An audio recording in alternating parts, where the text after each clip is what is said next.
Good morning to all of you. जय हो study channel से जुड़े हुए सभी अभ्यर्थियों को मेरा नमस्कार।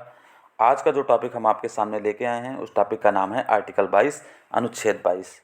जैसा कि आप सभी लोगों को पता है कि भारतीय संविधान में आर्टिकल 12 से लेकर 35 तक मौलिक अधिकारों की व्यवस्था की गई है।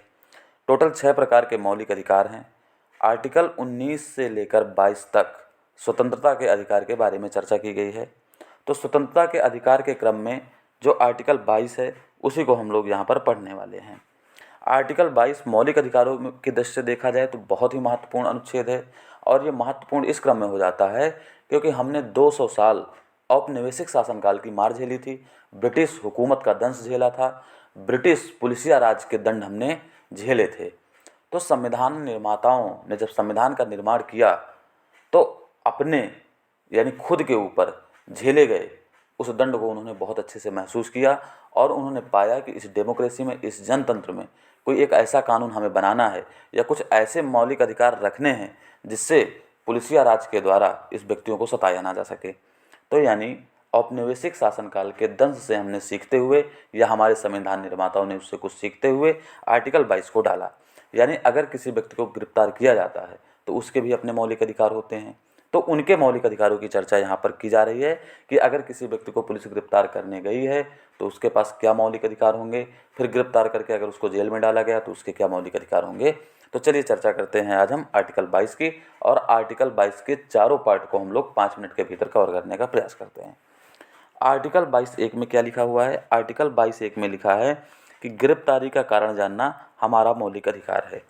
मान लीजिए यदि कोई पुलिस कर्मचारी या पुलिस अधिकारी आपको गिरफ्तार करने आया है तो ये आपका मौलिक अधिकार है कि आप उस व्यक्ति से पूछें कि हमें क्यों गिरफ्तार किया जा रहा है। यानी गिरफ्तारी का कारण जानना प्रत्येक व्यक्ति का मौलिक अधिकार है और वो पुलिस अधिकारी या पुलिस कर्मचारी आपको गिरफ्तारी के कारण बताए, ये उसका संवैधानिक और कानूनी दायित्व भी है। चलिए अब चलते हैं आर्टिकल 22(2) में। आर्टिकल 22(2) में क्या लिखा हुआ है? आर्टिकल 22(2) में लिखा गया है कि गिरफ्तारी के उपरांत 24 घंटे के भीतर निकटतम मजिस्ट्रेट के समक्ष प्रस्तुत करना जरूरी होगा, लेकिन इस 24 घंटे में यात्रा के समय को कंसीडर नहीं किया जाएगा। यानी यात्रा के समय को इसमें जोड़ा नहीं जाएगा। चलिए अब फिर से एक बार देखते हैं 22(1) में क्या था कि अगर कोई पुलिस कर्मचारी, पुलिस अधिकारी आपको गिरफ्तार करने आएगा तो सबसे पहले आप उससे गिरफ्तारी का कारण पूछेंगे। चलिए मान लीजिए उसने आपको कारण भी बताया, कारण बताने के बाद वो आपको कस्टडी में ले लिया, यानी आपको उठा के लेके गया थाने में। ठीक, फिर उस पुलिस अधिकारी का या पुलिस कर्मचारी का ये संवैधानिक और कानूनी दायित्व है कि वो 24 घंटे के भीतर आपको निकटतम मजिस्ट्रेट के सामने प्रस्तुत कर दे। हाँ, इस 24 घंटे में यात्रा के समय को कंसीडर नहीं किया जाएगा। मान लीजिए आपको मजिस्ट्रेट के समक्ष प्रस्तुत किया गया, मजिस्ट्रेट ने आपको 3 दिन की जेल कर दी और उसके बाद आपका फिर मुकदमा जो है वो माननीय न्यायालय में चलेगा, माननीय जिला न्यायालय में आपका मुकदमा चलेगा।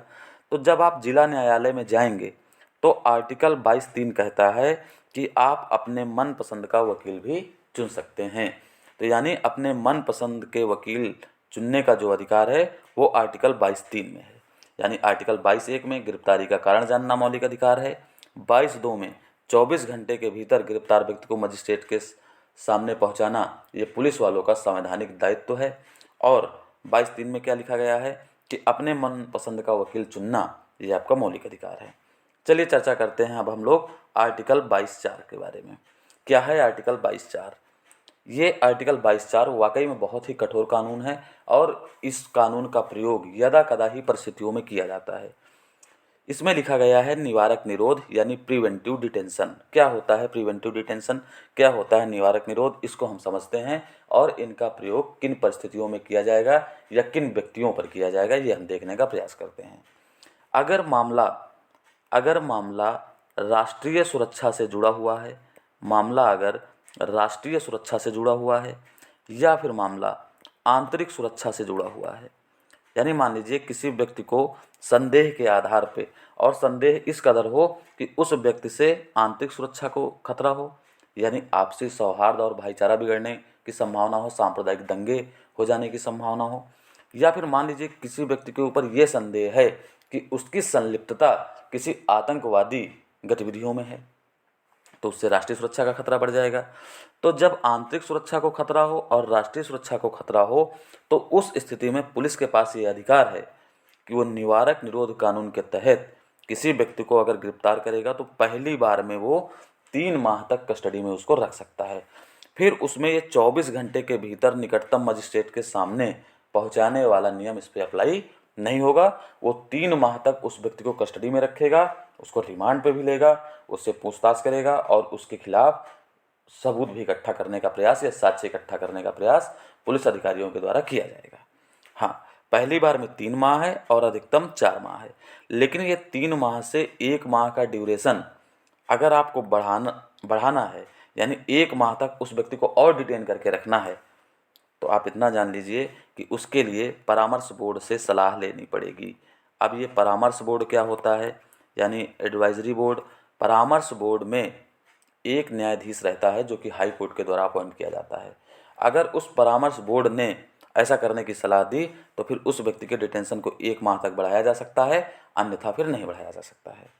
तो आर्टिकल 22 के ये चारों पार्ट थे। पहले पार्ट में थे गिरफ्तारी का कारण जानना, दूसरे पार्ट में था कि 24 घंटे के भीतर निकटतम मजिस्ट्रेट के समक्ष प्रस्तुत करना, तीसरे में था अपने मनपसंद वकील चुनने का अधिकार हर व्यक्ति के पास है, और 22(4) में था निवारक निरोध कानून, जिसमें पहली बार में व्यक्ति को 3 माह और अधिकतम 4 माह तक के लिए अरेस्ट किया जा सकता है।